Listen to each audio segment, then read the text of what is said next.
mbokk yi erreur boo xamante ni ñu bari dañ koy def. xam ngeen ni julli dafa am solo, dañ lay àtte yowmal xiyaama, bokk na ci lu ñu njëkk a xool mooy sa julli. erreur bu ñu def mooy bu ñuy kàbbar armal bi mooy bu njëkk bi da ngay gis koo xam day xëcc a bi, loolu erreur bu mag la naan allah, loolu dafa xaraam sax, ndax yaa ngi naan est-ce que yàlla moo gën a màgg. kon doone allahu akbar, doone allahu akbar, looy wax mooy allahu akbar. gis nga a bi doo ko xëcc, da nga naan rek allahu akbar.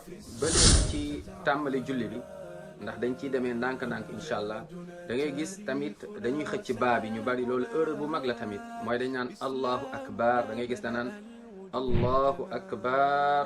gis nga baar, loolu erreur bu mag la. donc doonee baar mais akbar ngay wax, allahu akbar.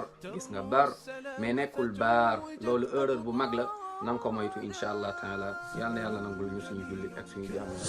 erreur bu mag tam boo xamante ni ñu bari dañ koy def, bu ñuy def takbiratu ihram di yëkkati seen loxo yi. gis nga boo yëkkati loxo yi da nga ko war a yëkkati ba mu xaw a tolloog mbagg yi nii, wala boog noppi yi. gis nga ne nii allahu akbar, wala boog nga yëkkati ko ba ci noppi nii. waaye erreur bu ñu bari def da nga gis naa allahu akbar, lii erreur bu mag la, nii rek allahu akbar. wala ñoo xam dañuy def nii dugal seen baaraam yi fii nii allahu akbar, lii tamit erreur la. na nga ko moytu. yàlla na yàlla yërëm ñu jéggal ñu.